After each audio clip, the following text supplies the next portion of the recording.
أكبر الله أكبر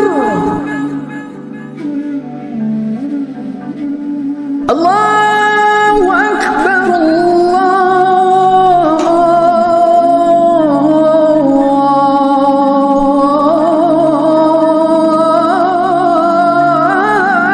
أكبر.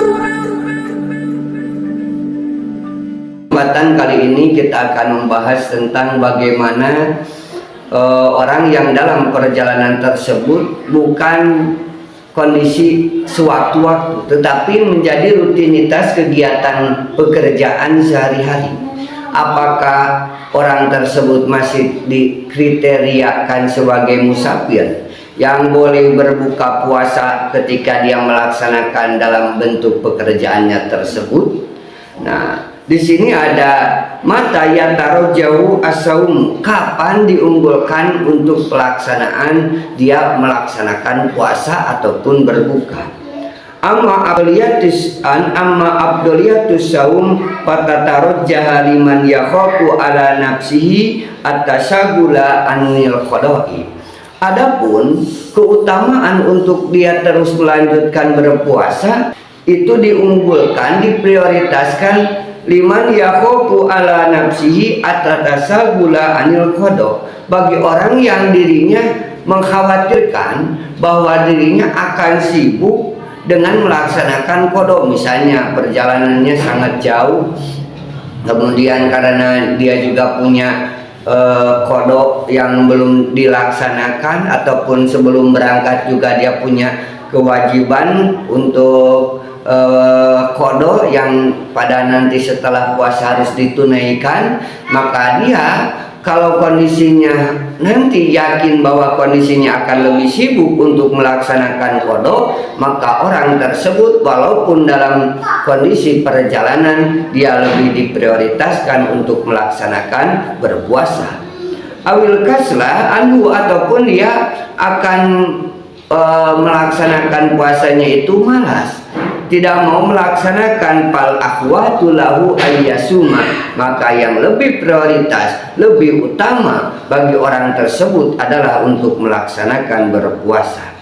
Amalan bil azimati bin nisbati lil musafiri al mustarihi alladhi la yajidu anidan wala masyaqqatan bi safari. Maka di sini mengamalkan berhadaskan terhadap hukum pokok yang berlaku, yang dihubungkan bagi orang-orang yang musafir. Wa antasumu khairul lahu, kalau dalam satu ayat berpuasa lebih baik bagi orang tersebut kalau dengan dia qada, dia berbukanya, dia yakin di kedepan harinya ataupun di bulan yang akan datang dia akan merasa keberatan, bahkan misalnya terlalu banyak qada yang harus dia tunaikan, ataupun dia yakin akan malas-malasan, maka sebaiknya mengambil hukum azimah, yaitu hukum pokok untuk melaksanakan tetap berpuasa.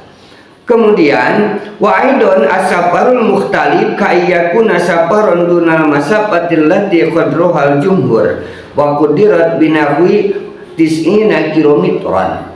Nah, dan kemudian perjalanan tersebut kan beda-beda. Kayakuna safaroduna masafati, bagaimana kalau perjalanannya di bawah daripada perjalanan ukuran yang ditentukan menurut jumhur ulama untuk diperbolehkan berbuka puasa. Berapa banyak? Wa qudirat binahwi tis'ina kilometran, yaitu dengan ukuran 90 kilometer. Paman safara li aqalli min dzalika yasinu bihi alla yaqira. Adapun orang yang bepergian kurang daripada 90 km, maka sebaiknya dia tidak melaksanakan berbuka. Wa misalu fil gharib la yutlaqu alaihi ismu musafir, dan begitu pula kebiasaannya dia tidak termasuk orang yang dalam kondisi bepergian.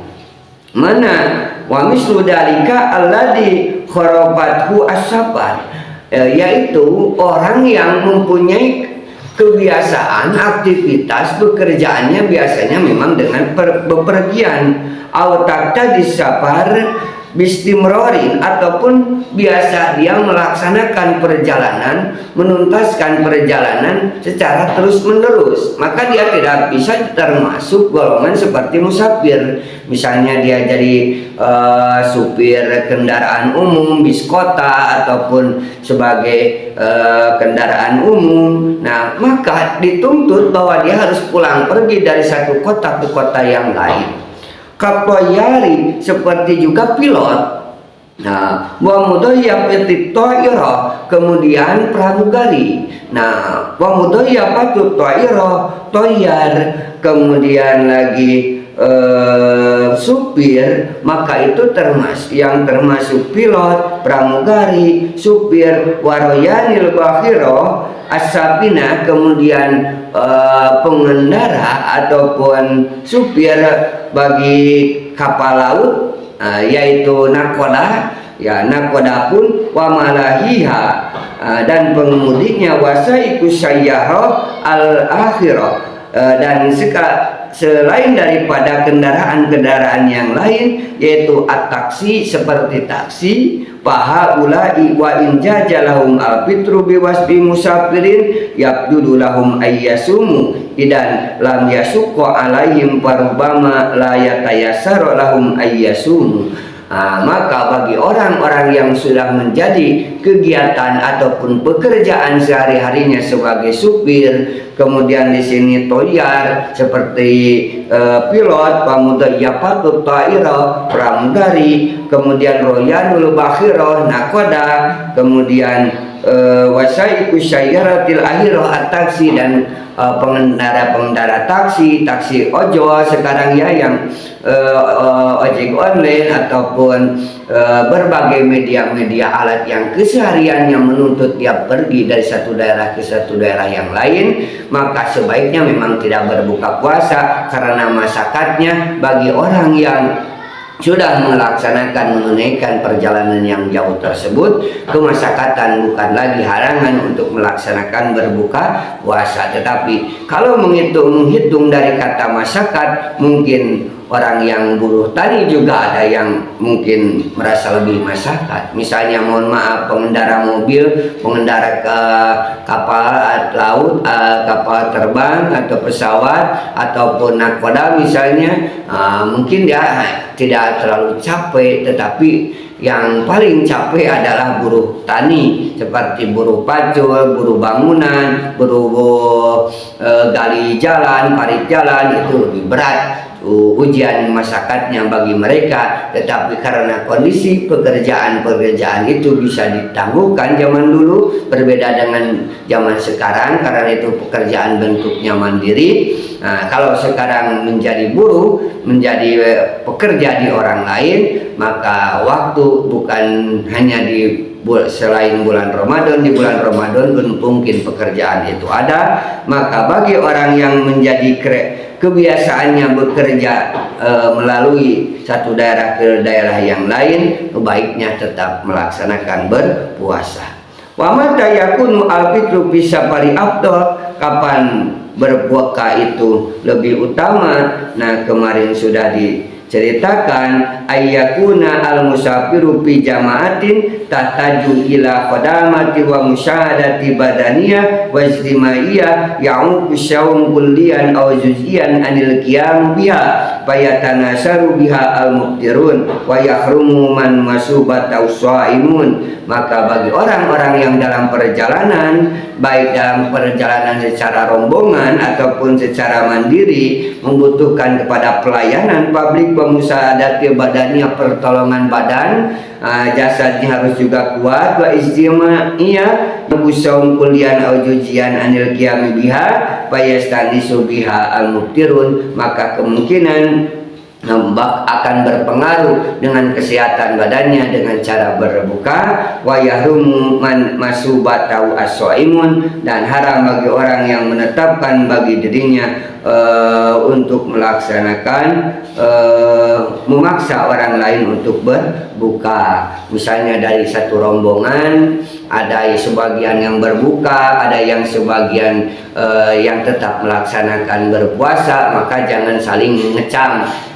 yang berbuka menyalahkan kepada orang yang masih berpuasa, kemudian yang berpuasa menyalahkan kepada orang yang berbuka karena ada rukhsah daripada alasan boleh berbuka puasa tersebut. Maka kita saling menghargai keputusan bagaimana di zaman Rasulullah SAW dan para sahabat. Sebagian para sahabat bepergian dengan sahabat yang lainnya dalam jumlah kelompok yang cukup banyak. Sebagian ada yang berbuka, sebagian ada yang berpuasa, tetapi mereka tidak saling mencibir, tidak saling mengolok-olok, saling menghargai. Apalagi kita sebagai umat penerus terakhir, termasuk umat-umat terakhir, kita mungkin jauh dari referensi. Maka para ulama, kemudian para guru-guru kita yang ada di sekitar kita, apalagi guru-guru ngaji kita misalnya, ataupun media-media yang lain yang bisa memberikan ilmu bagi kita untuk saling menghargai perbedaan. Baik Anda mau mengambil rukhsah berbuka atau tidak, itu dikembalikan kepada Anda. Sekian, assalamualaikum warahmatullahi wabarakatuh.